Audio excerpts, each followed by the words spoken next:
Now there's the Isle of Roux, where no one can tell us what to do. No one can apparently tell our computer what to do either. That looks like some high stress. How's your mood? It's good now. I'm grateful to be here with you. I'm grateful to be in this space with everyone, and I'm glad this can try. I feel like things are happening a little bit good.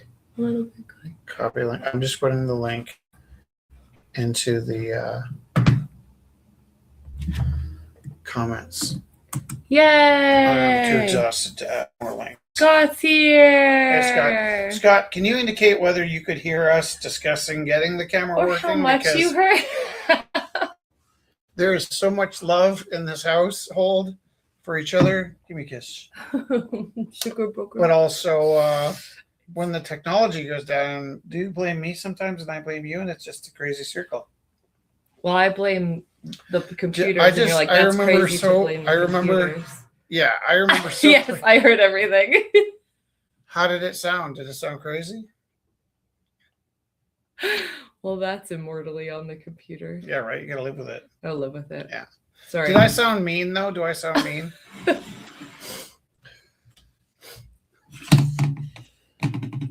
Where are you? Who? Me? Yeah. What that do you looks mean? like you're on a different zone. No. Maybe. Yeah. I'm sorry that you had to hear that. Everything's fine. It's super high stress when the stuff's not working. I just think I don't know how to get to this now. I'm stuck in a loop.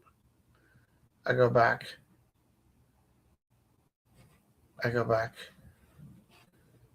I'm here. What's the name of this? 69, try 2. Oh, right.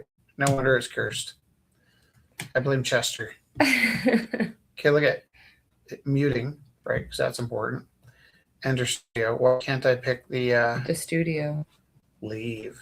Yeah. Leave the studio. Okay, here we go. There, try 2. There. That's... Maybe it's just really entertaining for people. No. They're like, oh, that's like different. Yeah. No. Okay. I think you look super low res to me. Nope, it's at 10. Look over here though. It's at 1080.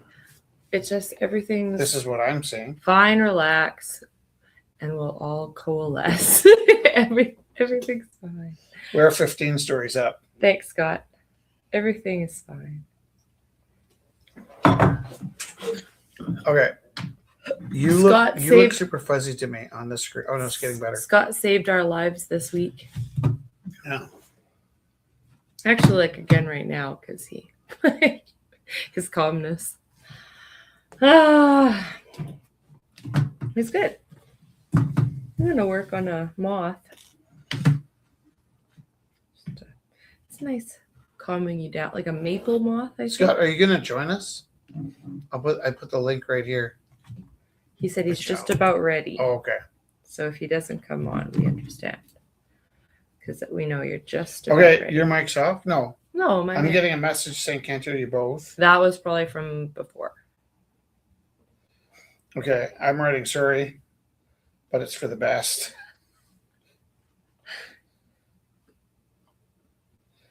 No, I won't. There's a new feed. 69.2. Tell me about 69 Rumbles. Tell me what, or not Rumbles, Isles of Roux. So, okay. It's crazy that we're at the number 69 mark. Chester always laughs. And a number of people. A number of people think the number 69 is the funniest thing in the world. I don't, because I taught junior high for 10 years. And your numbers of lockers fall over 69, right? Yeah. And Just a second.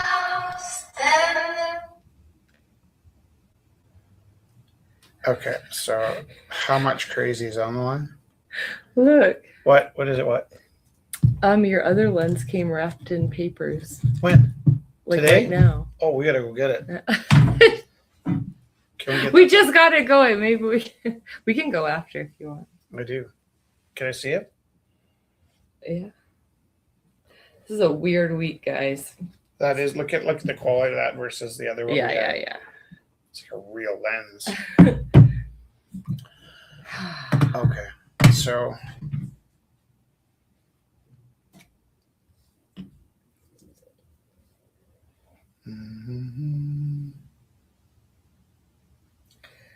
I think we're doing quite well in terms of like living. Yeah. And in terms of like work and help we're trying to give out, I feel like we're doing quite well. And if we have some weird mishaps trying to get the live broadcast going, where's Kelly? Now her. we've lost Kelly. My God, Kelly's missing. Zoinks! Okay. Scott found us. Kelly will find us. I have faith. A little too much faith. That's where the grumpiness comes in. What? The too much faith. Yeah. Like it'll just work when it needs to. I know. Like you need to let me know when it's not working. You gotta tell. So that I can Help. well, or do at least something. Or no. At least we step out of the infinite loop. That was a pretty good infinite loop. No, it's no. Okay. Everything's fine. That is not the solution. That is not the way. How's everyone else's week been? Mine's been great. Was that this week? What? That Oliver and Scott. Oliver booked a test, a driver's test, and his ride fell through. So I was at work on Monday. That was 2 days ago. It was Monday. And Oliver texted me and said he didn't have a vehicle for the driver's test, which is a lot of stress, right? You're trying to pass your driver's test. And on top of that,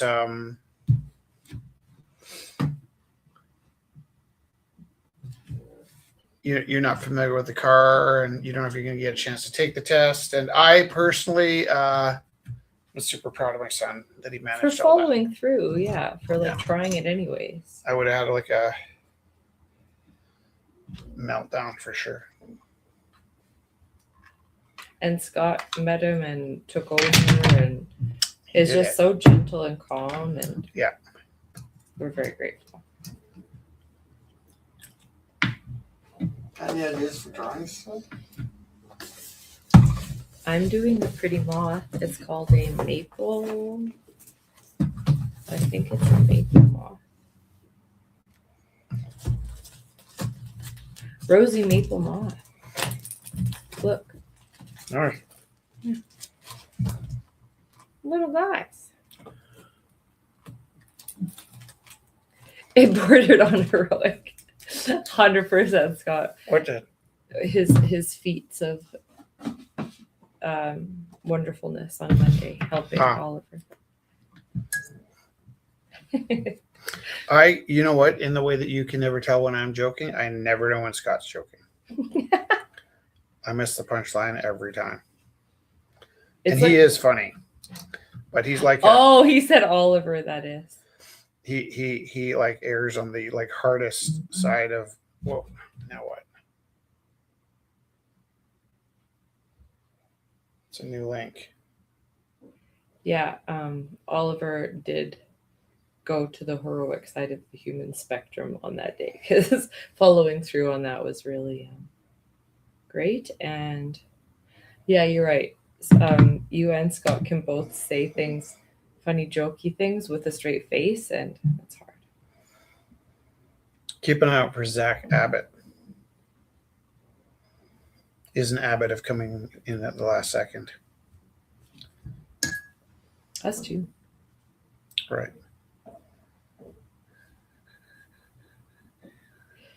But we're here now. Here's the other thing to consider is like Scott might have heard a part of us having a meltdown trying to make it work and still think he heard it all.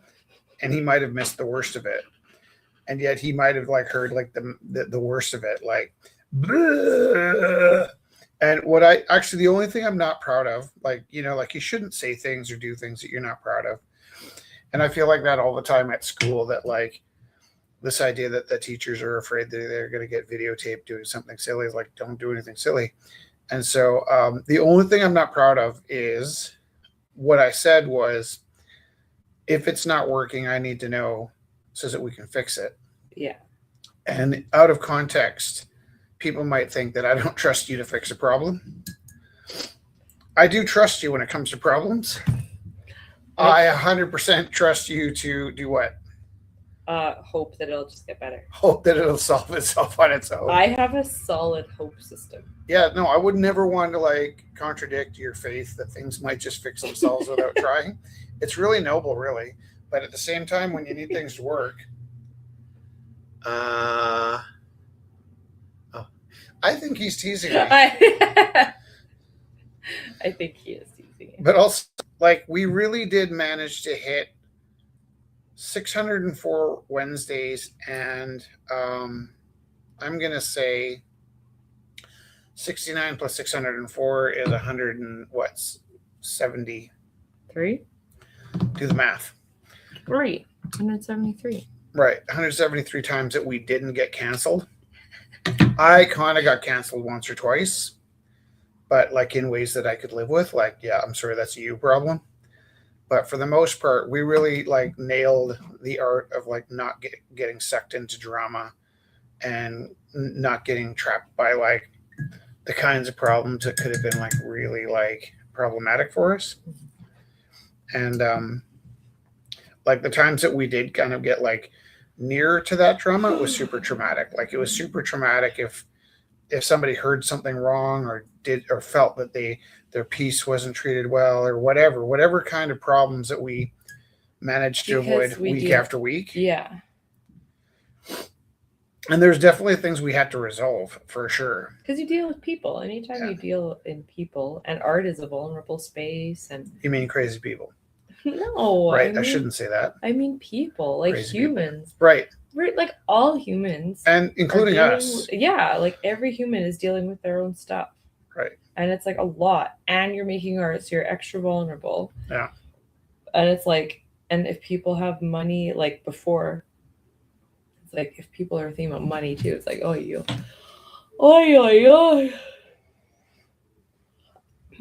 good luck. I think we did very well. And I think we're doing very well right now. Oh, there's Zach. Hello. Hi, how are you? Oh, something's not right. Maybe tonight is just a little. Is it us? Is it us? Is there no sound? That'd be embarrassing. It's really quiet. Really quiet. Hold on. Okay. Let's see. Did you check? Can you hear me? Yeah. Yeti's working. Yeah. It might be me. Let me come back. Okay. Oh, who is Sheena? Hello, Sheena. Sheena's a punk rocker. Oh, that's so fun. Hi, Sheena, the punk rocker. Didn't you know? Now I do. Sheena is. A punk rocker? Sheena is. A punk rocker. When? Right now. No? I don't know. It's the Ramones. Yeah, you know the Ramones better than I do. I didn't know that. You totally did. No, I thought we both loved the Ramones. It's like Jenny is a something. Okay, stop. Something. No, it's super important that you stop. Jackie is a punk? Somebody's a rat. Hey. Hi. There it is. What happened? Oh, technical difficulties. We got the Gremlins tonight. Gosh. The Gremlins are full force tonight. but we're here, so that's nice. It happens, independent art production. It happens. Totally. I think that it's more complicated than that, Zach. I think the government is onto you. Yeah. They had to lock in the trace. They've decided you know too much. I'm outside. Yeah, they should have got me a long time ago. Oh my gosh, are you painting outside? Yeah, so I mentioned to Rich earlier that I missed a couple of Isle of Roux because I'm kind of pseudo renovating my place, Oh, and I had to turn the studio off. So now my patio is my paint spot, and summer here. So that is so nice. Did you say summer's here? Yeah. it's full blast. Do not say that to Albertans. It's full blast. We do not appreciate the gloating. We are happy for him. I love that for you. Yeah, exactly. Yeah. Okay, maybe not full on. Like I'm still spring cleaning, so we'll keep it spring. We get this really hard. You and your spring, we get the equivalent when we finally go on teacher break, and everybody's like, "Oh, you get 2 months off," and they say that like they don't want us to have 2 months off.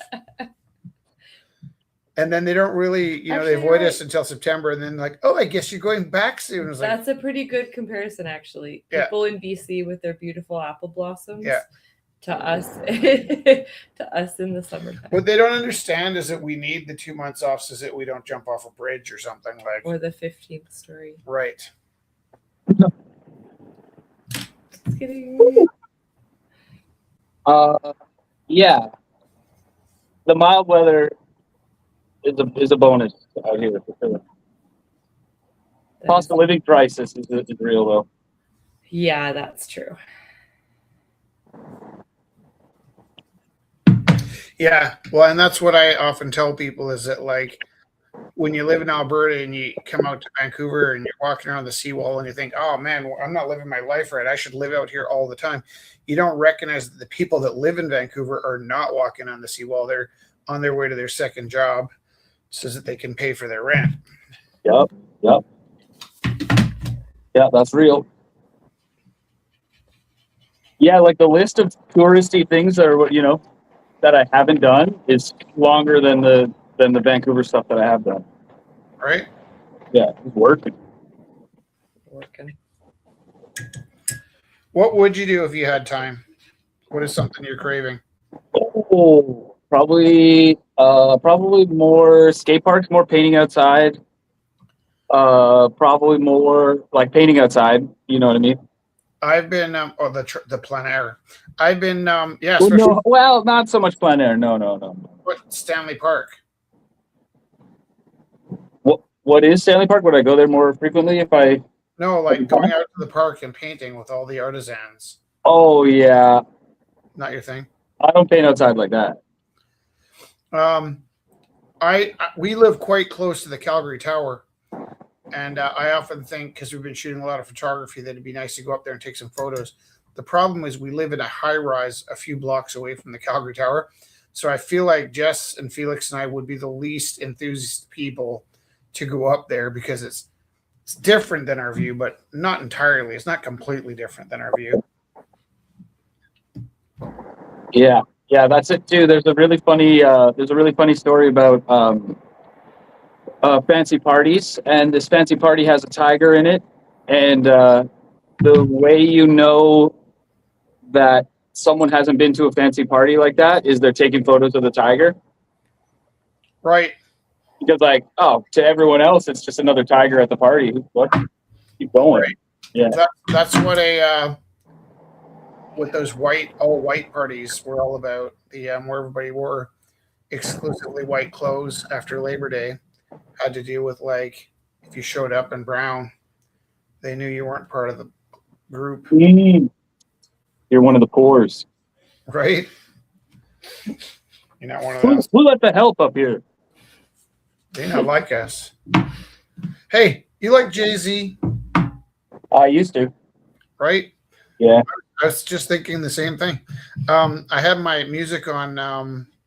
I used to like Jurassic Park films too. What does that mean? Like you outgrew it, or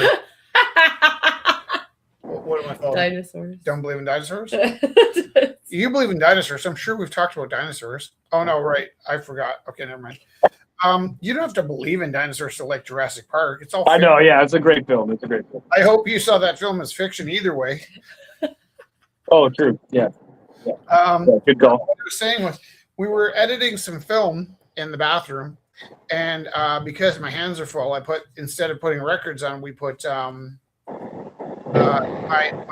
iPhone on, like, what's it called? Shuffle. And while my iPhone was on shuffle, it hit some Jay-Z songs. And you know what really shocked me? What? Well, let me Yeah, tell you. sorry, what? Yeah, sorry. Did you know that there's a bit of a controversy with Puff Daddy? The Puff Daddy. Yeah. Oh, yeah. Yeah, so he got himself in some hot water. Yeah. For trafficking.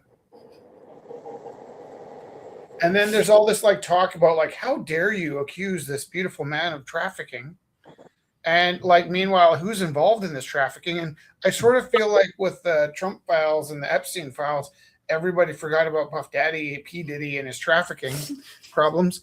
But what was striking was, I'm listening to Jay-Z, who's also like implied in the trafficking, and he's bragging about being a pimp. And I'm like, that kind of sucks. When you and your friends are being charged with crimes, and then you built your career, and I completely forgot about all the like boasting about being a Yes. Oh, there's Kelly. Hi, Kelly. Hey, Kelly. Yeah. Yeah, it's tricky. It's tricky. Today. Hi, Kelly. Hi. Kelly, how much of the crazy meltdown did you hear of Jess and I while we're trying to get the show started? All of it. What did we say? I knew it was a meltdown. I just didn't pay attention. Oh, I see. Bless. I'm upstairs because I'm trying to do taxes. Well, my mom's stuff. We're all out of the studio today. Way to Yeah, bring we're some all- joy to the broadcast. We're all. Well, in that's it. why I'm enjoying the broadcast too. I'm actually upstairs. So Oh, that's. Gotcha. Everyone's in a different location, dealing with different stuff today. I had the expo this weekend, so it was. Oh yeah. My highlight was meeting Christopher Judge from Stargate. Very cool. I had to escort a giant 20-pound axe that was full metal to with another attendee, and they had to sign it. So I just picked it up. All the other guys, the crew support couldn't pick it up, so I just kind of went and I took it. My friend Jeff, what was his name again? What's my friend that came by with the drums? Why am I Jeff Towers? Forgot his last name. Jeff Towers has spent his entire life working as a professional musician, but also like working at. I knew him from Long and McQuaid because I bought my drum set over like one piece at a time over months. And at one point, I think he sent me home with my drum set before it was completely paid off. Mm-hmm. And you got a free jacket from it was Axe Music where I got it from. I think I met him at Long and McQuaid, and he moved his way over to Axe Music. And I was not paid off on my drum set, but he did let me take home the Mapex jacket to get. Bought a drum set, and he was telling us his amazing stories about when he was doing sound checks for stuff. I think one of the concerts he was doing sound checks for was Joan Jett, and his Joan Jett story had to do with like he was just setting up the drums for Joan Jett's drummer, and then she's like, "Oh man, I'd kill for an ice cream right now." So they went out on an ice cream date to our favorite ice cream place. Oh.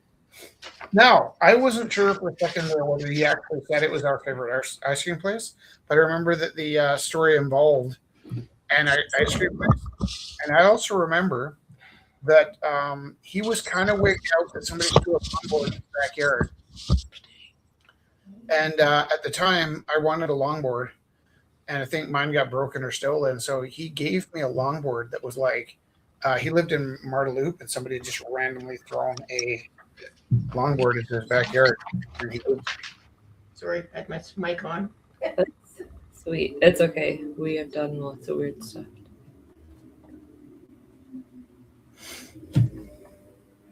That's really nice. What a nice guy. But I also wish I remembered more details about the Joe and Chet ice cream date, because that was pretty magic.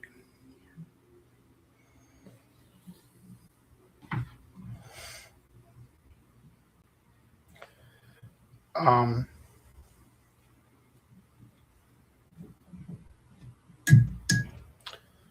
bad is like the traffic?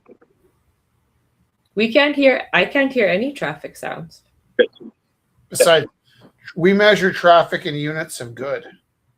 Yeah. You would say, how good is the traffic? And we'd be like, it is a very good traffic. It's not like CP rail good. Like we have a train tracks right next to our house. That's the peak. That's as good as it gets. You're not like reaching CP rail peaks right now, but I don't even hear the traffic, so I'm gonna say it's bad.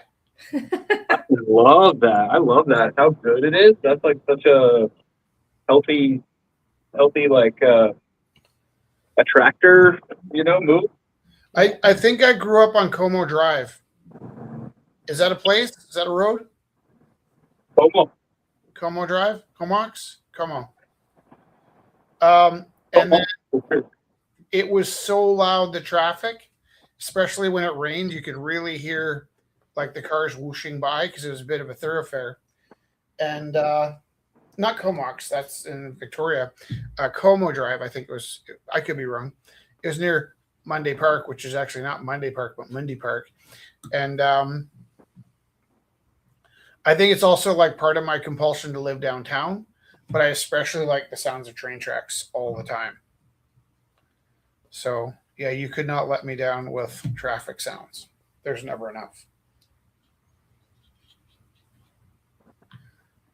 Did Scott make it back? Where's Scott now? Scott's here, I think. So Kelly was gone for a bit, but she's made it in. Zach's here. Why do I feel like we're still missing somebody? No, Scott. Theo, we're missing. Yeah. Theo didn't come tonight. I'm talking about people we lost from the first round of the event. First try. There is also an issue with Facebook. So if you put the StreamYard in the comment section, it doesn't come up for me for some reason. It comes up on my phone, but it does not come up on the computer. Oh. And I tried it on the phone and it didn't come up after. Which one are we talking about? What are you saying? Broadcasts. Something's going on with Facebook with comments.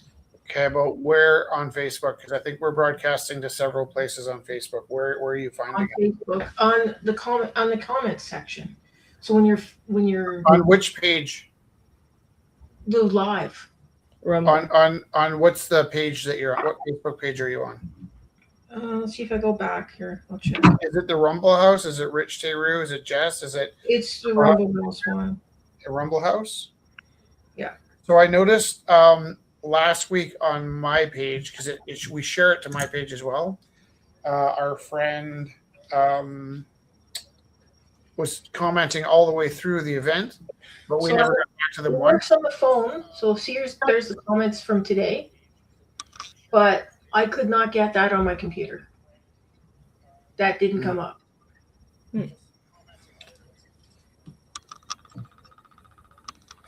Sorry. Curious. What I was saying was that Jen Shields had been commenting all the way through the last one, Yeah. but we never got back to her. I think that's one of the drawbacks of having like lots of multiple streaming places. Is we get more places, but then people are like talking to us, and we're not getting their messages because we're broadcasting out of a certain spot and we're not seeing all the feedback. I guess so. Then, what is the best feedback we get? Kelly, can you write something in the comments right now? I can try, but I don't think it'll work. I can do it on my phone, but I can't do it on the PC. Oh, wait. Oh, because I'm in StreamYard. That's why. I can do it on the comments on my phone.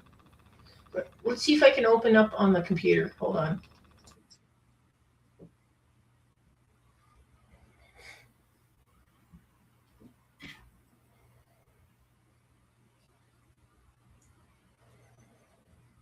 Okay. What are you getting? I was just checking. Yeah, it's like What? like everything's like showing up good, but you're right. With the comments end up showing up on the podcast, but not on our thing here. I can just check them. No, I'm going to solve this problem myself. Because none of the sentences have words I can understand. I'm looking at the current broadcast of us. I'm putting my hand on top of my head to see how long the loop is. Kelly says I'm here. Hi, I'm here too. So I think it's working on the phone. We agree on that? Yeah. Okay. You want to grab the next computer? Your other computer that you're going to use? Oh.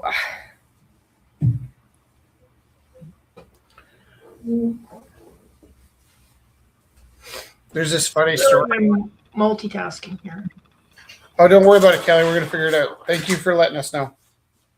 Yeah, no problem. I think it's something to do with Facebook because it was happening a little bit and then it would come back and then it would flash away.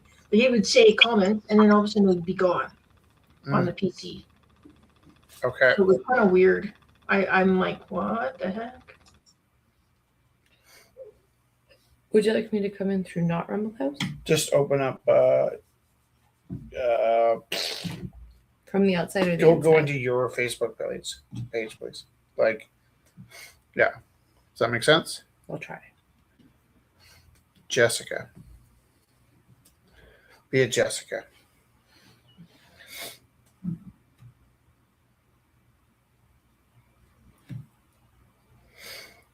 Oh, you haven't logged in a while. I don't know how to log in on my computer. Then don't go in through Jessica. This is what I got grumpy about before. Is you're just going to do it knowing that you don't know how to do it, and then like 10 minutes later, I'll be thinking, "So is this solved?" And you'll be like, "Oh, I can't do it." I'm like, "Why didn't you just tell me at the beginning?" What's the word for that? How can I? What kind of medication do I take to live with this? Seriously, I'm not kidding. What is the way to survive this? We had a moment last week where you were going to fix your glasses and they didn't fix. And then I was like looking at the glasses, and it's not that I had better glasses fixing skills. It's just that I'm way more like tenacious. And like a lot of times you'll say, "Oh, it doesn't work," and just kind of leave it undone.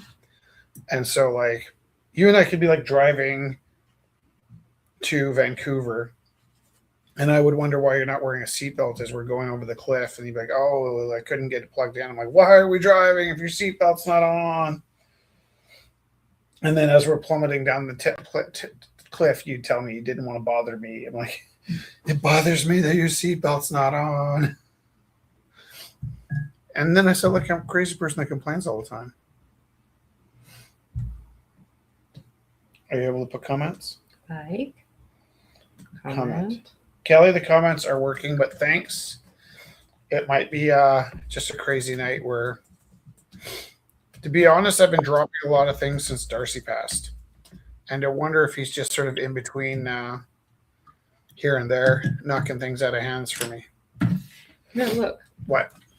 That's good. Is that me? Was there a service? What? Was there a service? Yes, and yes. So I'm going to say Darcy had a cremation, which was a pretty heavy moment. And it was quite beautiful. There wasn't a ton of people there, but I think like space was limited. Yeah, like I didn't know you went. On top of that, there have been a number of people that want to have events to sort of celebrate him, a celebration of life. And I kind of get brought into a lot of those discussions like, "Oh, Rich knew him. Why don't we get Rich to help?"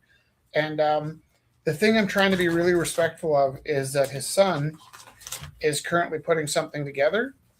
And so, and there's probably 10 different people that contacted me saying, "Hey, you want to do something for Darcy?" And I'm like, "Yeah, but let's like hold on a bit." and if I say this, I think any one of those 10 people might think I was talking about them, and I'm not talking about anyone specific so much as like the accumulation of love where people wanted to put on events was overwhelming to me, because it's like I want to know what his son's got planned before I plan anything. And also, like, for me, I have to be super careful that at the same time that I want to do something supportive, I also, it's really important that I don't come off in any way looking to profit from doing an event for him, because I'd be happy to raise some money for whatever cause they were going to, contribute to. But we don't want to be in a position where we're doing something that raises money and people would think that we're making money off of tragedies, because I feel like it was pretty easy to become the target of people being concerned about why people really had a hard time, that didn't know us, had a really hard time understanding why we would have put so much energy into the Rumble House. And a lot of people assumed that I was working full time as a guy who sold other people's art and made a good living off of it. And it's like, I was paying to be there. So optics really matter to us, that we're not sitting in a position where we look like we're profiting off of somebody passing. Like during COVID, when we started making money because of everybody was locked in and they had nowhere to go, we were giving away quite a bit more than we usually made, right? Like normally what we might have made in a year was stuff that we were in a position to help give in other people. But So, like, no, there wasn't an open service, to answer his question too. It was more like a closed, small space. But I think there will be a couple things happening. I just don't know who, when, and where. Yeah. And I think there's some overlapping intentions to memorialize Darcy authentically. I know there was a fellow that wanted to do a thing involving kind of a, what would you call it, like a street memorial, street level. Mm-hmm. I thought that was pretty bold. The only thing is that, like I said, I don't want to plan an event and then interfere with family.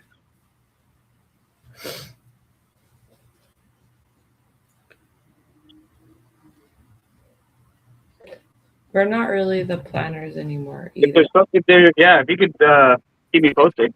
Yeah, for sure. Yeah. I think there will be ongoing events Right. throughout our lives, remembering Darcy and what he brought to our city. I think it'll probably end up being like a yearly thing that people That would be contribute to. And it sucks that you can go through life kind of like people not really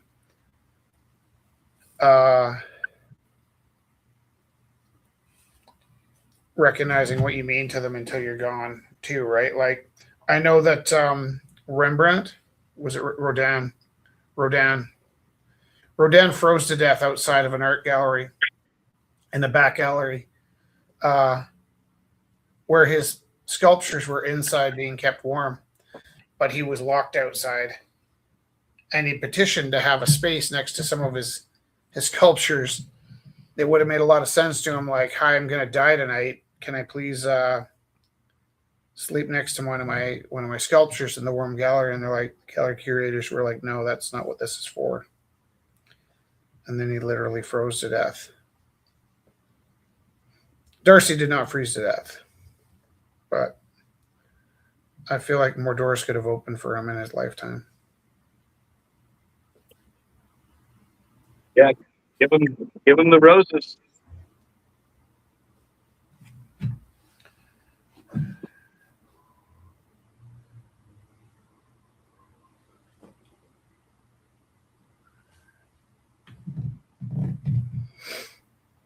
Sorry, it was under your name and I used a lot of exclamation marks. That is not a problem. Yeah. be like, I would never use that many exclamation points. I do not judge in that manner. I know, I was just kidding. I am often I so was laughing grateful on for my head. everything you do. I know. And then there are a few things that really stress me out. God. What would be one of those things? My blind optimism. Yeah. It really is the blind part. I know. Well, because I'm blind too, right? Like I'm like, I think I said, is everything good? And you're like, oh yeah, it's just a little slow. Oh, we just lost our camera. So this went off because it's not plugged in properly. What kind of chaos is tonight? Oh, it doesn't get any worse than this. Hey, we're fine. No, No, camera we're went off. not. We're not It's fine. important that the camera's on. See?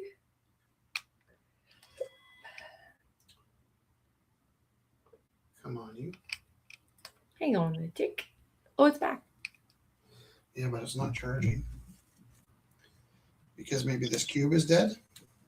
What else can I do? I can take this cube out and I can take this cable out.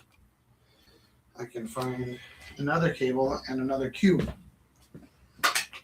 And then, if everything goes well, it'll work.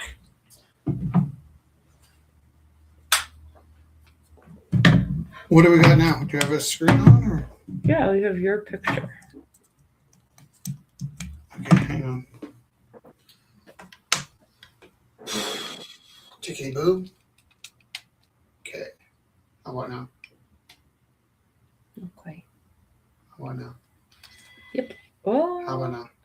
Looks like it's charging. There. What would I have done next? Done a dance to the. No, I would have gone in the Film bedroom rods. and grabbed a fresh battery. Then what would I have done? Then you do the dance. Then I would have been quite angry. Nothing's working. We do the dance to the film god. Do the dance. That's how we got into trouble today. I was singing. You forgot to dance.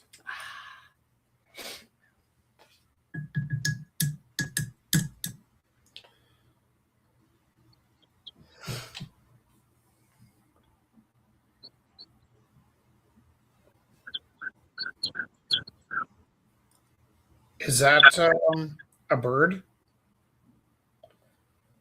Got a couple. I got a couple oiseaux over here. Did you say a wazoo?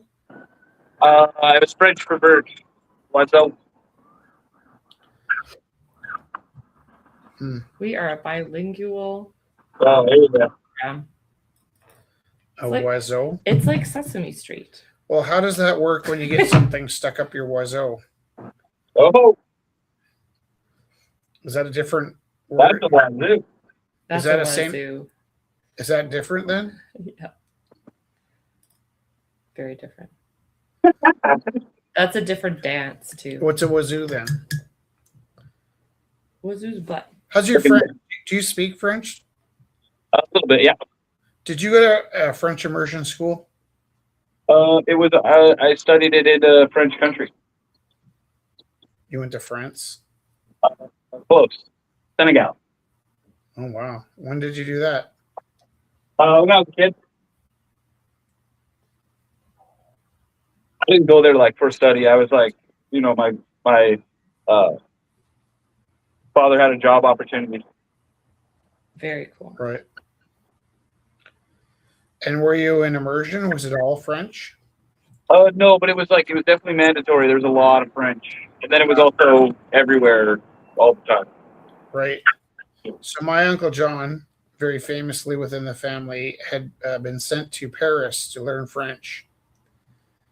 And so back then what they would do is they would just send you to go live with a French family for the summer. Or That's the best way. for a year or so, right? And in this case, my Uncle John had gone to France and came back and didn't speak a word of French, but the family he stayed with spoke perfect English. Oh no! And that was a story that stayed famous within our family for years. Oh, Uncle John. He just came back, no French, smoking cigarettes. He left smoking cigarettes. He Yeah. was Yeah. my Uncle John was a teddy boy. Do you know what a teddy boy is? No. The Beatles were teddy boys. So kind of like I think they listened to Elvis, and I'm not sure if they rode around on Vespas or anything, but they had greased hair, and it was a teddy boy in England. Cigarettes. Yeah, smoked cigarettes. But I don't even think smoking back then was like a bad boy activity. It was like you smoked because You chatted with your friends. Yeah. well, parents probably like give kids cigarettes like the way they give cereal. It's like it was just part of the culture, and nobody admitted to themselves it was bad for them yet. So part of a balanced breakfast. Yeah. wasn't it though? It's illegal now, man. I can't smoke anywhere. Yeah. When was the last time you had a cigarette? Oh, like 2 before the show, trying to calm the nerves. An actual cigarette? Yeah. Or vape? Oh, I don't. Come on. Come on. You could get popcorn.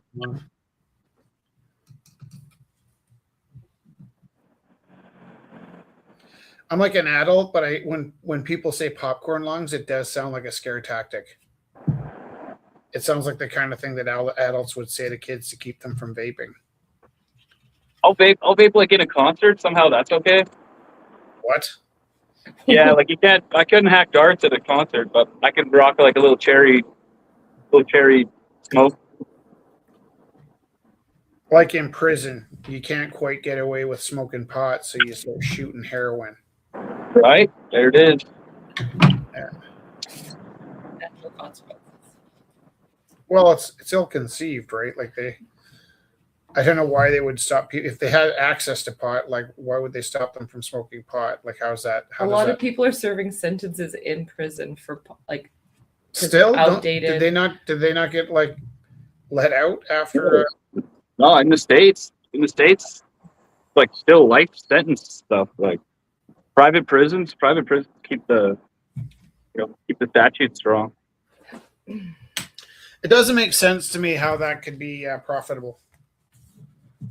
It's probably a book I'm supposed to read, but yeah, is it the subsidies? Do they receive money from the government or something? So it's like a double whammy. Sure, but Jordan? What? Jordan says hello. Hello, Jordan. Yeah, I'm not sure. Yeah, like I know it's supposed to be like I've heard it. I've heard that it's a business, right? And that often people end up getting sort of rushed into prison without their due process. But I don't understand how, from a government perspective, it could be financially profitable. Doesn't make sense to me. I don't see that. I don't see the. Yeah, because it's not about the government making money. It's like profiteering. It's capitalism. Yeah. It's modern slavery. It's nuts. Sure, but what I'm saying is I just don't see the business angle. I don't see where the money turns over. Oh, right. Where's the money coming from? Oh, I think you're like renting the space to the government for storing their undesirable. So yeah, the government's paying for it. Yeah. So are you suggesting the government was suckered by the prisons? That doesn't make sense to me. Oh well, no, it doesn't have to make sense. It's got to make dollars, right? Okay, but dollars are bigger than cents, and it doesn't make sense. I mean, I'm just trying to keep my head down and stay out of there. Prison. Scott says corporate prisons are guaranteed 99% fill rate in the U.S. So are they paid for the people in there, or? What I'm saying is, right, if the idea is the government has decided to turn like money laundering into prisons, right? If the idea is that if the government's in control of the system, yeah, but they're the ones paying, right? How does it behoove a government to have so many people locked up? Yeah. I don't understand that part, right? Like, It might be cheaper than the social safety net or whatever. Like you pay these guys 90% fill rates, and then you don't have to like house the needy or feed the hungry or. no, because it's quite a bit more expensive to put somebody in a prison. Than to like feed and house. I'm not arguing whether this happens or not because I believe it happens. What I'm saying Yeah.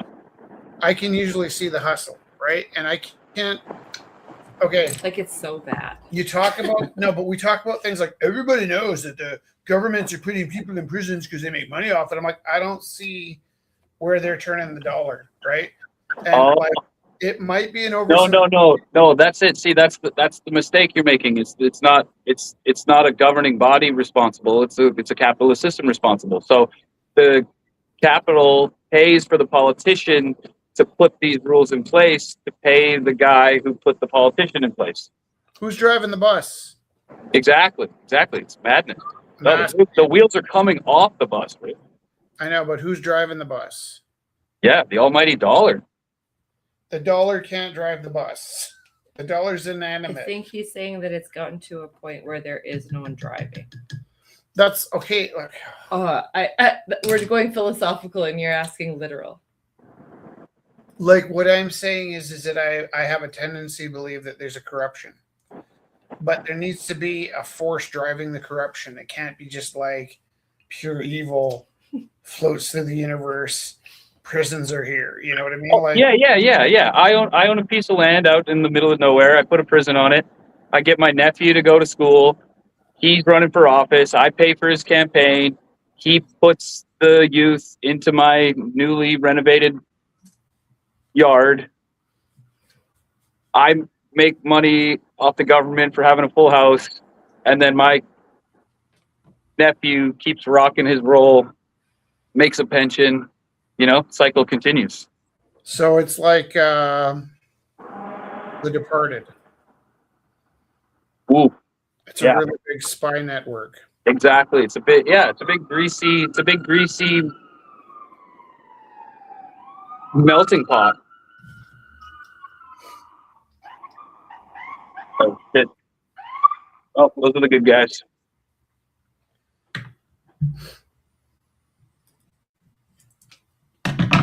My apartment may be on fire. And this is strictly American rules, right?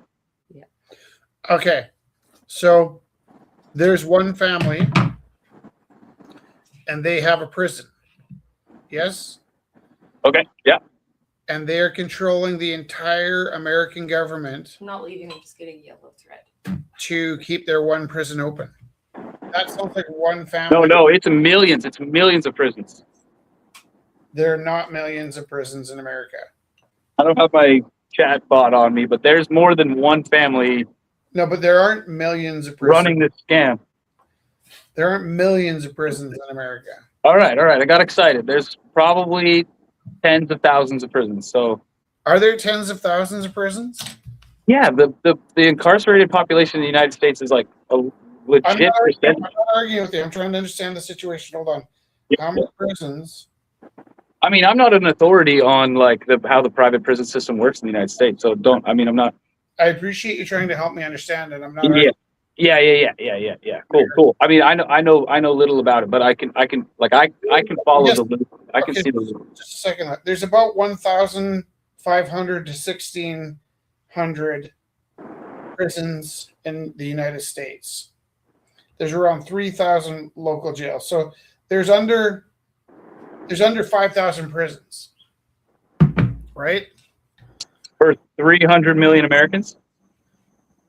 Right. So, like, it seems to me specifically, I get what you're saying. Like, if it was like Big Brother or some really crazy corrupt system, if there was a king, right, and the king specifically had control over keeping the whole country locked up so that he can make what there aren't enough winners in this scenario to manage that amount of flood water.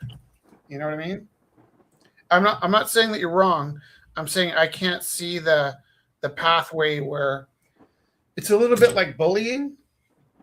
They often talk about bullying in schools, and the ratios in bullying are always the same. It's always about an 80 to 20 split. 20% of the world is bullied. 80% of the world is bullied by 20%.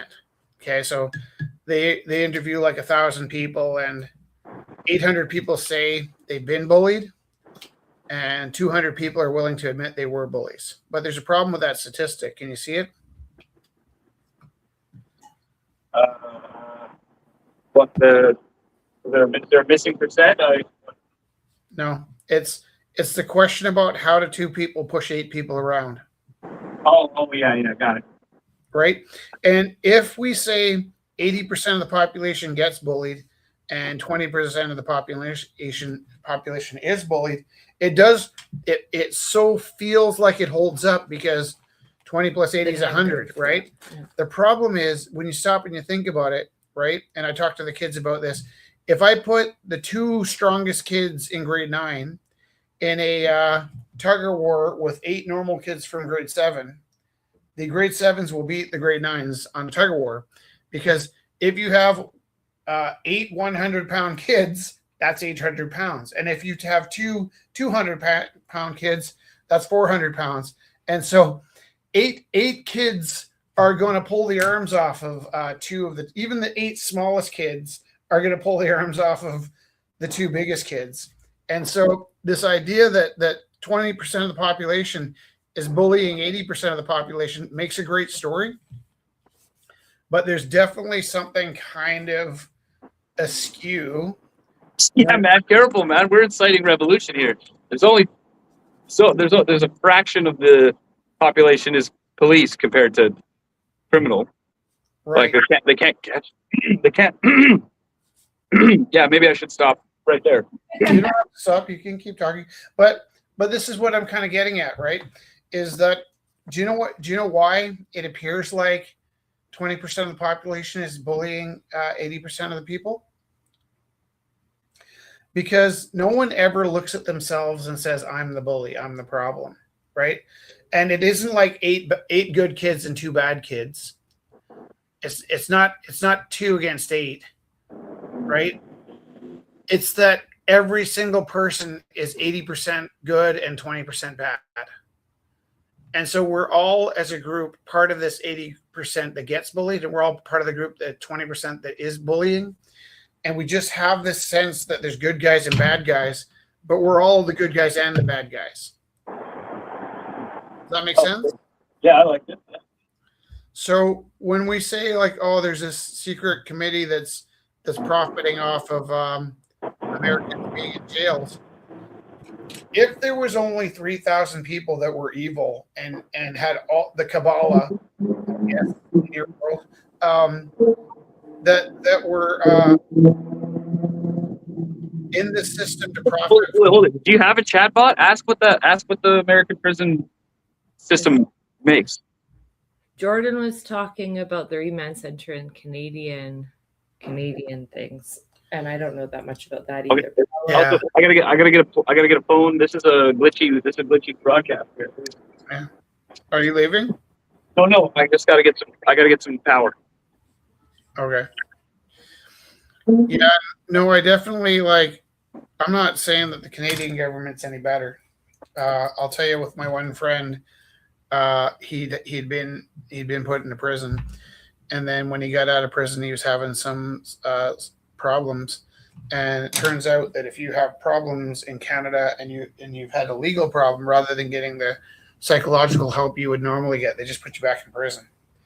And so we were trying to piece together why he was going back to prison. It really came down to it was just cheaper than getting him the psychological help that he needed. Yeah.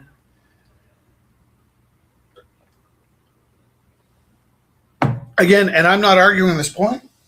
I am simply trying to understand.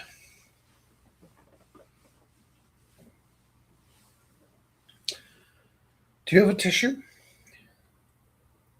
No. Tissue. Do you want me to grab a paper towel? Never, ever. When I say, do you have? No. Do I mean, please go get me? No, I don't. That's like a Fred Flintstone move. Like, lady, go get me a tissue. I was just asking if you had one. Is that cool? Mm-hmm.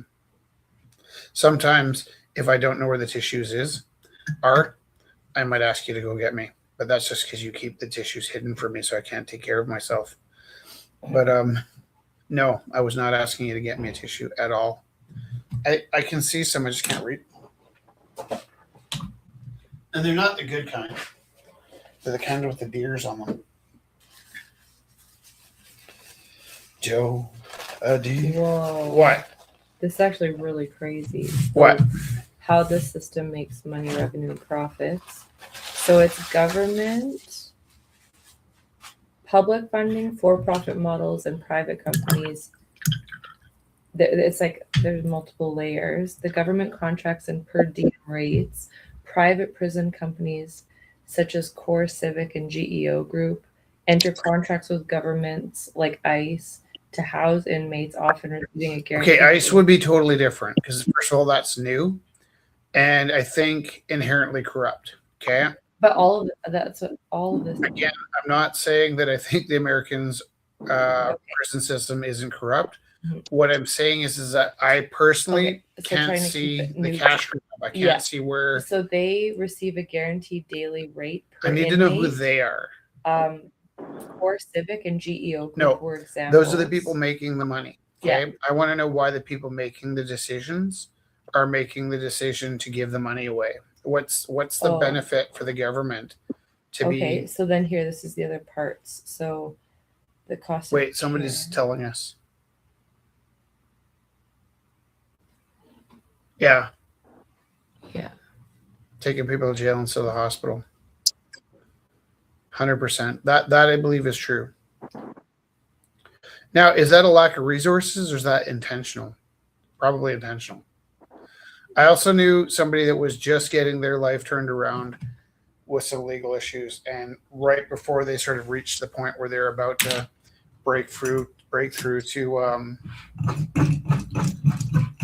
I don't know, I should probably be more careful about what I say, but right before they got to the point where they're going to break through into like freedom, the government had gone in and emptied out their bank account. So it was like Joe's trying to do his best to turn his life around.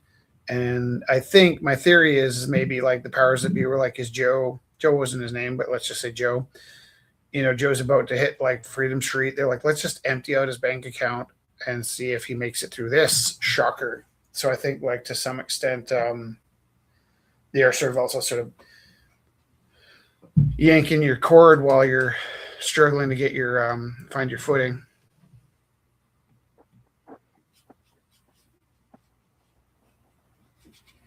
We went to Venice Beach and lived on Venice Beach.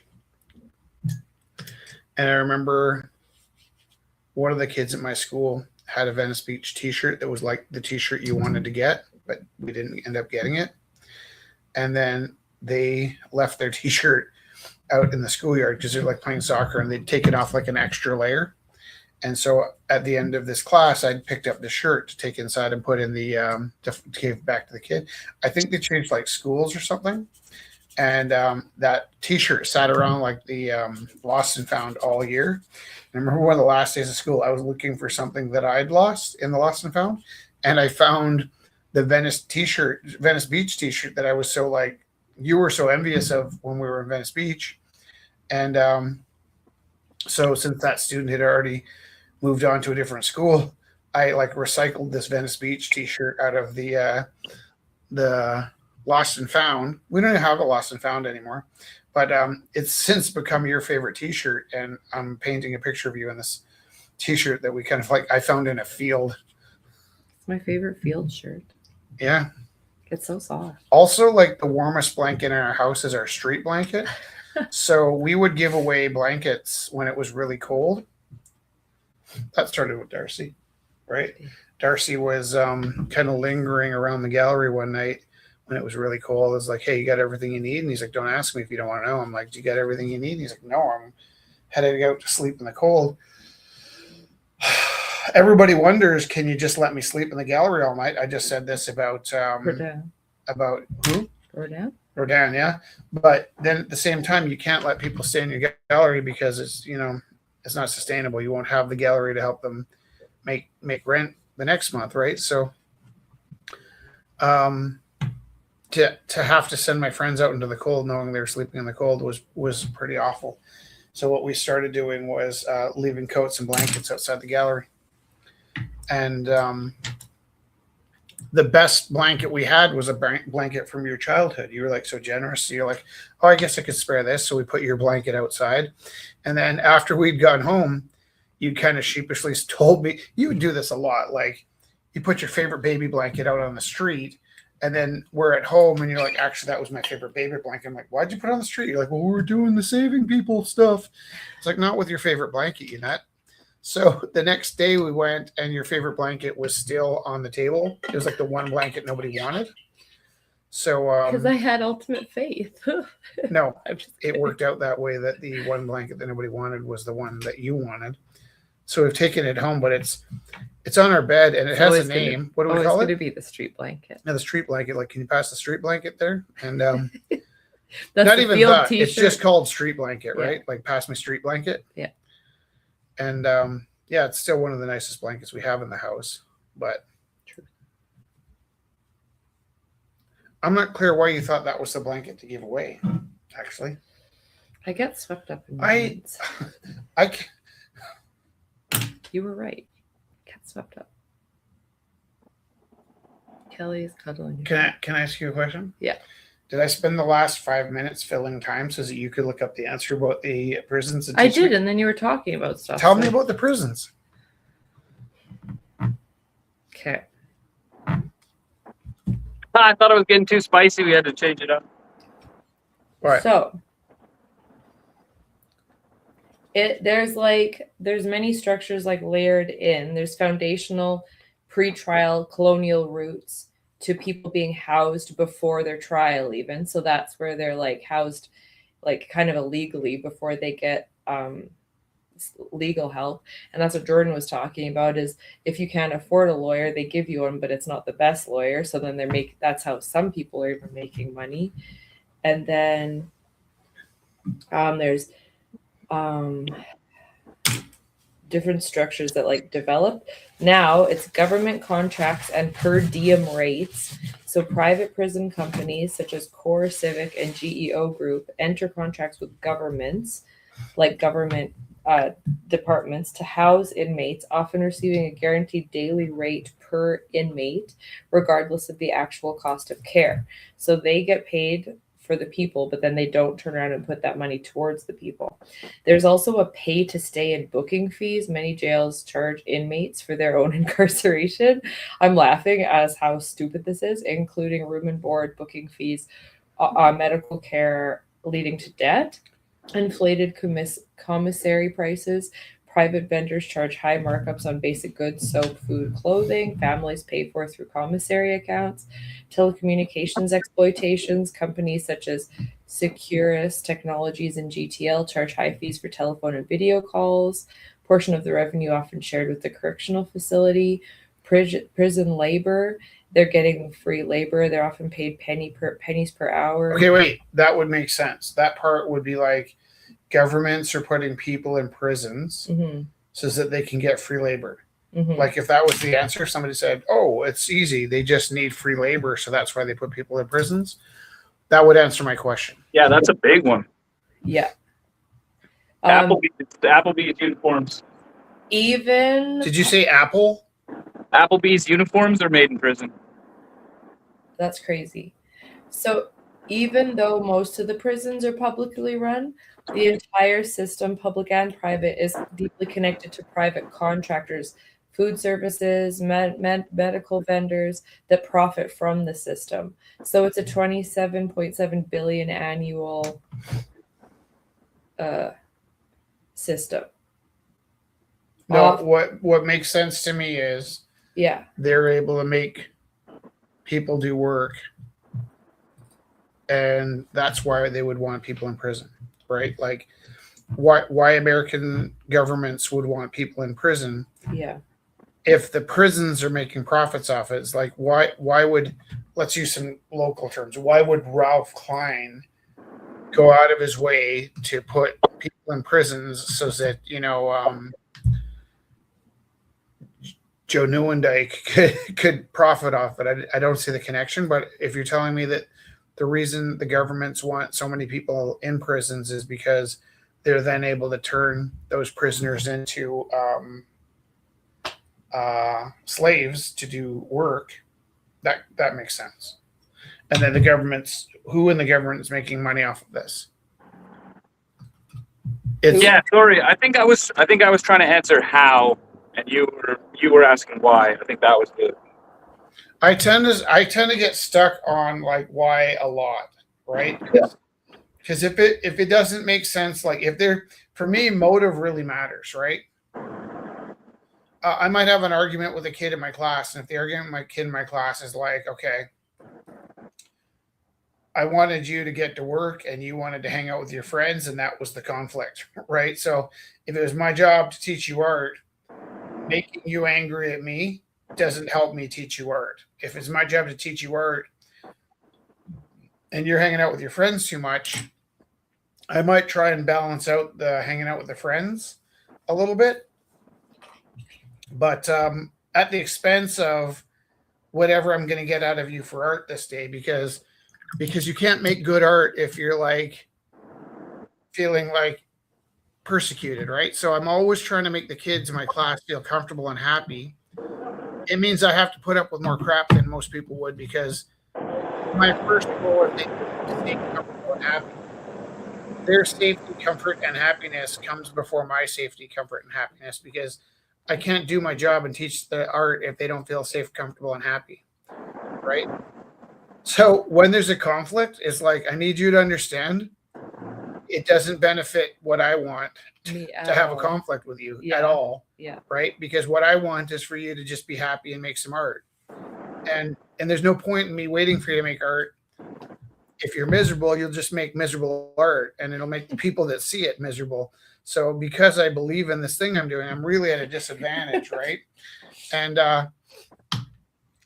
that's kind of a tough one for them to argue, because if I were to be really honest about my motives, my motive is to make them happy, keep them safe, and learn them some art, Oftentimes, if they're having friction with that, their motive was to like get an extra like recess time, like this isn't recess. This is the time when I'm supposed to teach you the art, but I literally can't teach them anything until they're comfortable and safe. So that's not a bad problem to have. Your job is to make sure everybody's comfortable and safe before you get started. That's a pretty good life, but it just doesn't make sense if we're having a conflict, because I don't want conflict, right? If we're having a conflict, it's because your urge to visit, relax, or cause problems got in the way of me teaching the art. And otherwise, I'm going to let things slide more than I should, because I'm at the disadvantage of it matters that they're happy, right? It doesn't matter how you feel about 2 + 2 being 4. It just matters that you write down 4, right? Whereas in my class, it like really matters that you want it. Because if you don't want it to be 4, you could spend the rest of your life trying to convince me the world is round and up is down. And yeah, motive's huge. That's some detectives first. You get the motive, you got the guy. Yeah. Motive is a big part Which of what ties I do. into your book that you just wrote. I just wrote a book. I'm feeling a little raw about it right now. I'm going through the editing process, and the editing process is jarring. It's because you're loved and it's an important book. So I'm not complaining. I'm just saying. I know you're not complaining. I'm just like, that's something to remember. It's like, if no one cared about it, then it wouldn't be being read. No, I'm happy that it's being read. I'm happy to go through the editing process. It's just raw. I'll be glad when the editing process is over, because you don't want things changed, and sometimes things need to change, right? And then for me, I'm always like, is this my ego? Does my ego not want to change the book, or is it important that this happens this way? And there are not very many changes with my publisher. She's very supportive, but it's still like, But she's asking the questions, and then it's important that you're asking yourself the questions, and you're always checking yourself. So it's good. It's like, but it's hard. Yeah, I agree. It's like hard. I am working with watercolor paints as though they're oil paints.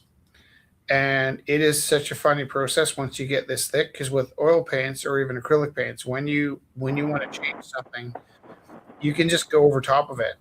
However, I have taken this painting to the point where the paper is more like a paint set than it is like paper.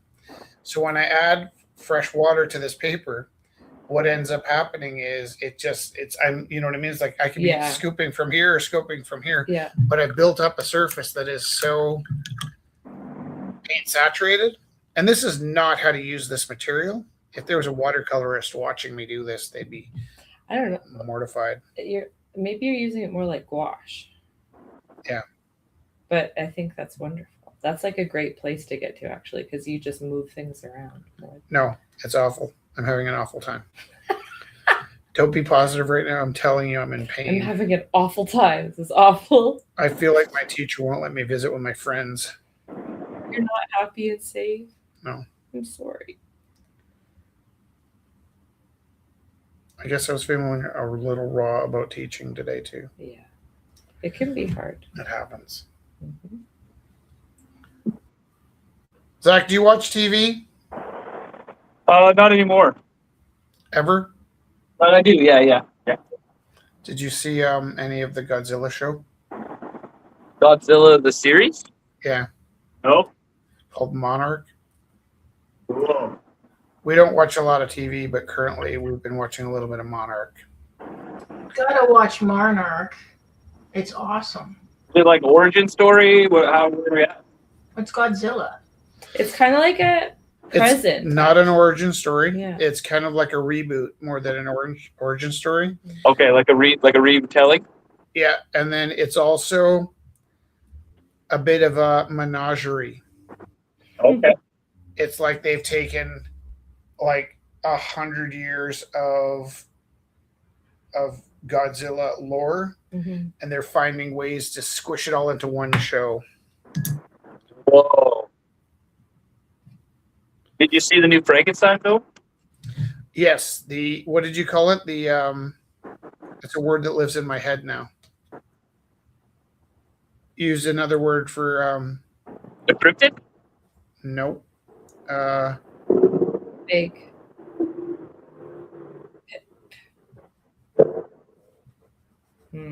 Not pugilist. There's a word you use to describe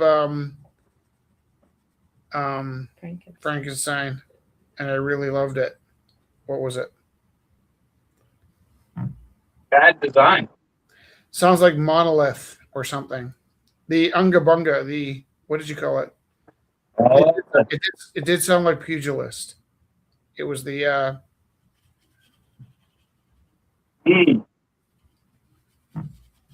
sounded like Unga Bunga. It was another name for the monster. Oh, homunculus. Homunculus. Yeah, homunculus. Yeah. What a good word. I love that word. I love the homunculus lore. Oh, please.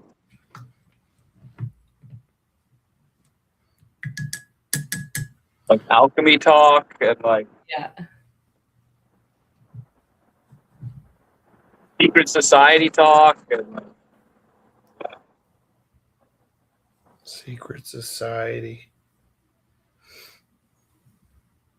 the House of Solomon. Wait, what's the House of Solomon? The House of Solomon was set up by Francis Bacon as like 3 Rosicrucianism.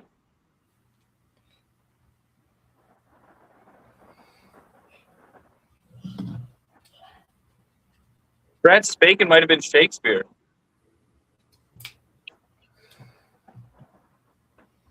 I always, every time you start talking about Francis Bacon, start thinking about the painter, and I'm like, wow, he really did a lot. And then I'm like, you need to calm down, Jessica. Yeah.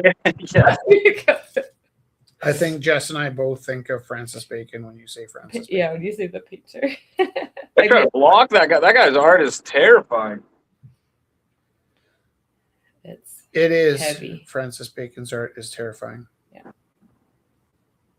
How do you hang that? Where do you're not going to hang that in the dining room? What, like that's what? Truth.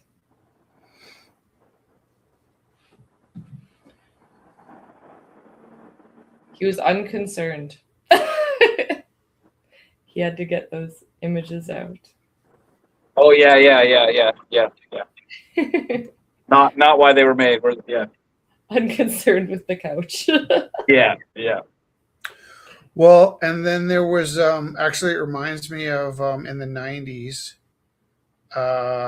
there was a big hullabaloo because one of the artists that was coming to our school had trouble getting her artwork over the border. The reason she had trouble getting her artwork over the border was because she was a photographer that had been dealing with her own kids as subjects.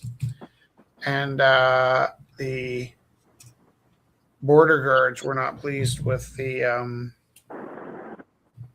use of her children in art photography. Oh. And she ran into a different scandal later on in her career, which kind of like marked who she was. But I know her as an artist that was supposed to be exhibited at my school, and then she didn't make it in because the border guard stopped her. This was around the same time that they'd had somebody come in, and an artist had come into the school and set a fire in the graffiti stairwell. And I think he's now banned from coming into Canada again because he basically came in to give a presentation, went up the back stairwell, set the back stairwell on fire, got in an airplane and went back to America, to which he will never come back to Canada again because his art installation was setting the school on fire and then ditching. So that was interesting. Whoa. Performance piece. It was a performance piece, yeah. That's wild. I think that happened right before I got there. Do you think he regrets it, or do you think it bolstered his street cred, or what do you think happened there? That's a good question because it's the kind of thing like when I started teaching, a lot of the kids were just starting to use the internet, and one of the like fads of the time was getting on a no-flight list. So here I was teaching junior high kids that had no plans to go to on an airplane anywhere, and the gag was that they were all getting themselves like banned from leaving the country, which is some short-term thinking, I would say. Oh yeah. The junior high kids aren't known for their frontal lobes. Right, but it also sort of begs the question, like, now that some time has passed, how did those stories... I'm not around to see how those stories ended up. Right. Poor children. No flights. Maybe because if they were youth. No, that's not how that works. I think you are on for life. We had a videographer that I was trying to talk into coming to LA with us, and found out he couldn't come to LA because he couldn't cross the border. The reason he couldn't cross the border was he'd been going with his family on a trip years ago, and the border guard had said to him, "Have you ever tried pot?" And he felt like, how, you can't tell me I can't try it. So he'd answered, "Yeah, I've tried it," like kind of defiantly. And they took his name down and banned him from ever entering the States. And that was pretty unfortunate for my friend because we wanted to take him to Los Angeles with us. And he got himself banned from entering the States. And like you said, it's crazy to me that there's still people in those prisons for stuff that's not even really illegal anymore. I do remember listening to CBC radio a while ago, and they were talking about the number of Canadians that end up in American prisons, just especially in the border towns. The story they were specifically telling that day on the radio was a young man who was driving his dad's car to a concert across the river, and at that time there was like something like 50 Canadians in American prisons at any given time, because you go over the border with a certain amount of weight in your car. They don't ask you whose car it is. They don't care who anything. They just put they would put the drugs on a scale, and if it went over a certain weight, you get a lifetime prison sentence. And this kid was 17 years old in a Detroit prison. His dad had gone to America and said, those were mine. They don't care, right? They're just like, no, we got somebody. Oh my God. So they put the 17-year-old kid in lifetime prison in America for driving over the border in his dad's car, which was also, we kept buying these old hippie vans, right? And we're like, how do we check this van for, like a 30-year-old stash under the seats from Melba that sold us this van? Like, how do we know that it's safe to go over the border with this van? Is interesting. It was so stressful. Because you can't go back to Facebook Marketplace and say, look, I bought this van from this old hippie from Banff. They don't care. They just care that you went over the border with it. Mm-hmm. So that's the thing, too. That's the thing.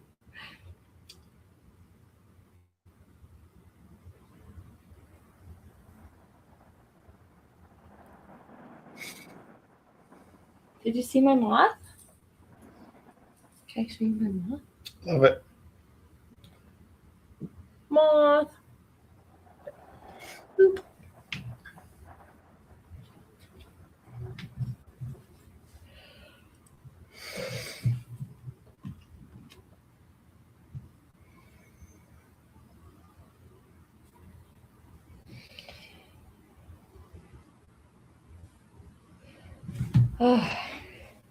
Here we are doing a broadcast. Well, it's a natural break in conversation. What time is it? 8:43. Are we going to get that lens tonight? We can. Is that crazy of me? Because we can't use it tonight. We could go after school tomorrow. We could. We're not going to. I mean, if we're normal, we could, but I can be normal. I can't. That's the problem. Well, that's the saddest part of that line, isn't it? Oh, now I understand.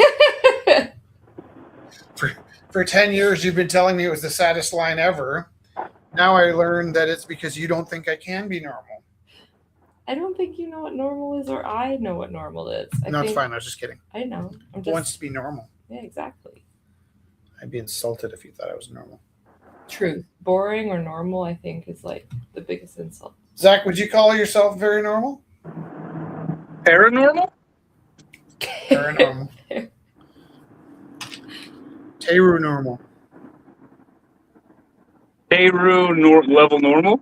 Hey, I got a question. Do you have a dog? No, not anymore. Have you had a dog? Yeah, well, yeah. Do you know where dogs come from, like genetically? Oh, I know that. No, it's not bears, right? Because that's the obvious one. Are you being funny? Oh, wait, is it bears? No. Oh, yeah. See, I don't know. Yeah, I don't know anything. Come from the gray wolf. Oh, from wolves. Oh. But did you know that all dogs come from the gray wolf? Come from? I don't know. This come from conversation. I don't know. You mean like the Venusians dropped them off? It is hard to predict the things you're going to take exception to. Yeah, me and Darwin got beat, man. I don't know. Okay, so just pretend I'm just talking hypothetically. Okay. I'm not. I'm talking like real science, but let's just pretend I'm talking. Oh, you're talking. No. Real science. So I didn't want to. We could do an experiment. I didn't want to teach about diseases today. That's where I'm at in the book. I needed a break. So I started talking to the kids about dogs, and it really lent itself into a bunch of stuff. So first of all, I knew that all the dogs in the world come from a wolf. I didn't wholeheartedly believe that. I thought that probably somewhere along the line there'd be like dingoes and foxes and all kinds of things blending with the dogs to help create like everything from a Chihuahua to a Great Dane, right? There's lots of people commenting today. Look, Ashley said my bestie is Tanner and you've done so much for him. Love you. Fun. We always talk about Tanner. We always see his artwork and sorry, I didn't mean to interrupt. That's okay. There's a kid in my high school who's like a big fan of Tanner. What was I saying? Oh yeah. Yeah. So dogs, sir. I would have thought along the way the other kind of local wild creatures would have blended in with the dogs to help dogs turn like into like maybe there's a tiny dog in Mexico. Chihuahua. And you know that but it turns out all the dogs came from the gray wolf. Which is like in Africa, the African dogs came from the gray wolf. And the reason for that is the gray wolf had domesticated itself. You always had this idea that we brought the wolves in from the fire and fed them. The dogs domesticated themselves. Oh yeah, Jordan asked, can I paint on the live stream next time? Yeah, of course. Yes, you can. Yeah, well, we always share the link at the beginning. You can join in right now if you want. Yeah. Just you want to join us to practice? Let me put the link down again. Ciao. Click on that. Yo, click this. Click this. Didn't work. I'm gonna try it again. Copy. Here we go, Jordan. Ciao. So all the dogs in the world came from wolves. The wolves domesticated themselves. That's the crazy part. There was a study in Russia where they domesticated foxes. You know how long it took for the foxes to get domesticated? 3 generations. They basically took the foxes, locked them up. They took the gentlest of the first breed, and then they took them out, and then they bred the gentlest of the gentlest, and then they took them out, and then on the third generation, they ended up with foxes that were quite dog-like, but not dogs, because all the dogs in the world come from wolves and not foxes and not coyotes and not just wolves. Which, again, like I read that, but I'm not sure I believe it. I did teach it because that's what I was supposed to do, but it seems to me that somewhere along the line there should have been more variation. But so the dogs domesticated themselves with us, and then we brought the dogs all the way around the world, and then the conditions of different spaces allowed the dogs to change shape into whatever fit that space, right?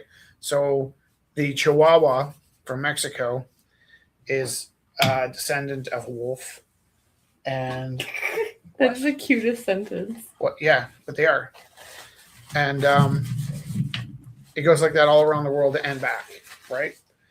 And that was pretty interesting. Oh yeah, also 3 generations into the foxes, they get fluffier tails and bigger eyes and all these attributes that make them cuter to us. Like cartoons. Yeah, because they thought it was like, they thought at the same time that human beings were trying to make dogs like more able to live with them, they're also breeding into the cuteness, but the cuteness actually evolved because of a lack of testosterone. So the dogs you could keep as pets had less testosterone, right?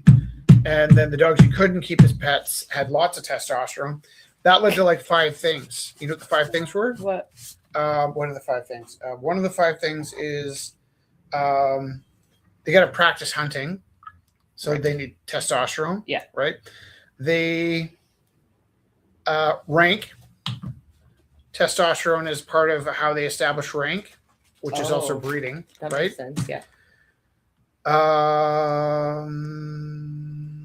I'm starting to wear through this paper. And that's good stuff, eh? Yeah. staying fit, rank, breeding,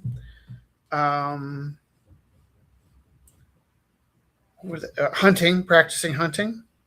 And then the one that I thought was most interesting is called, I forget the word, but it means leaving. And by that I mean it's necessary for the dogs to get expelled from the pack. Disassociation might have been the word. Whoa. Right? Like they have to, if they're not going to be the alpha dog in the pack, Yeah.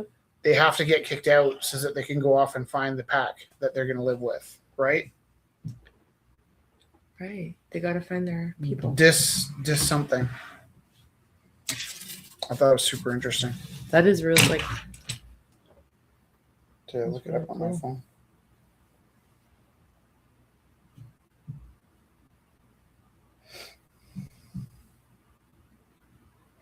Oxytocin was a big part of the dogs. Oh yeah, the connection building.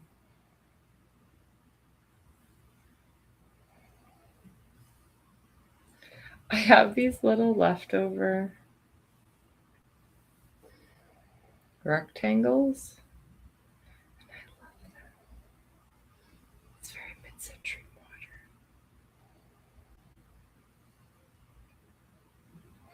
Yeah, the dog self-domesticated. Thank you, Ashley. I We love you too. don't remember. That's super interesting though, the concept of like why the wolves need lots of because basically the other thing is like they tried domesticating wolves Mm-hmm. and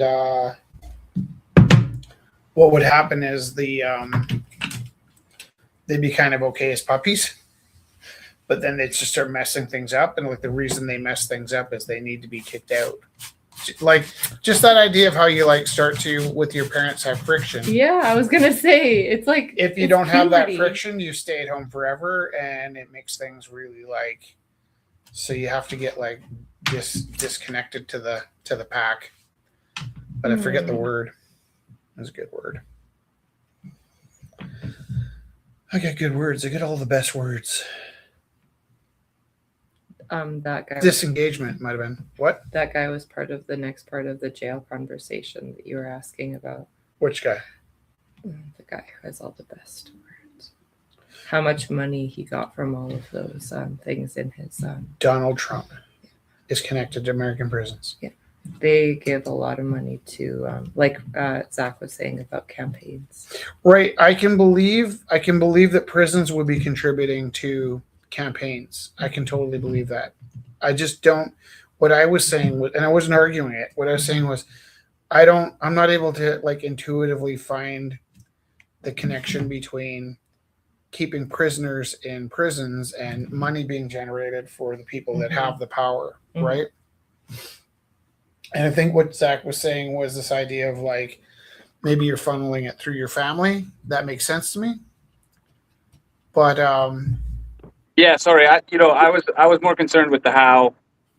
Yeah, You needed to know why. Yeah. Let's say the scam is the garbage men are taking your garbage away, and then they're dropping it off at Cowboys, and then Cowboys is like turning your garbage into like millions, and then you're like, well, why? Tell me why the garbage man's doing that if he does not. How does he get his cut, right? So that was the thing I was struggling with, and I wasn't at all saying it wasn't true. I was saying I can't see it. I can't see the obvious A to B.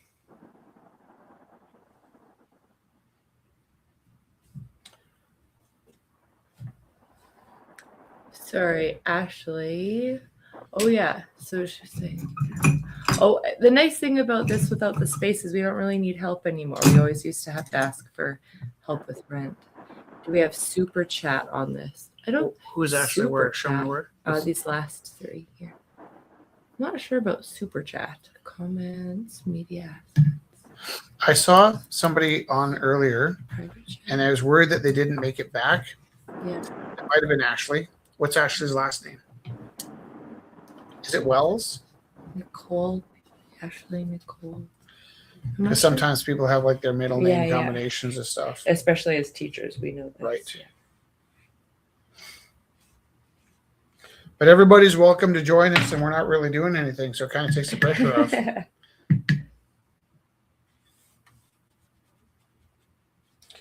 We get somewhere between 12,000 and 14,000 views a week, which is like bizarre if you consider what we're doing. Maybe we'll get extra views because I'm all like, I can't turn the mic on. No, I can't turn the mic on.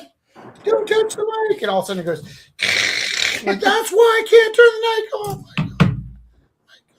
Get stuck in the feedback again. And I would have sounded like irrationally angry when you're telling me to put the mic on, because I'm like, what is By the that first point, yeah. thing that we run into, 600 Wednesdays in a row? The thing that always has to be the same is don't turn the mic on. So that was more panic than anything else, but for sure I was like super like stressed. Look at these little squares, little rectangles. I want a circle. What? Look at these little Those are great colors. Aren't they beautiful? Are you going to stitch them?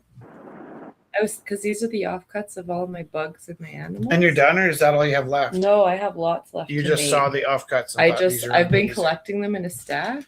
That's fine. I think you showed me the stack, and I said you should get rid of those. They'll drive you nuts. Or was that a different stack? That was the smaller stack.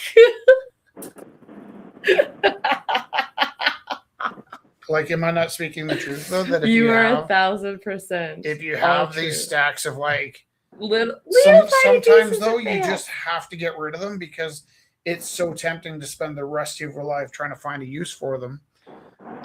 You know where I picked that up was vinyl. We were always throwing vinyl out, and I was like, I could really make some stuff out of this. And my boss is like, they actually were really adamant that we could never take the vinyl home, and I think that's like when you drop a burger at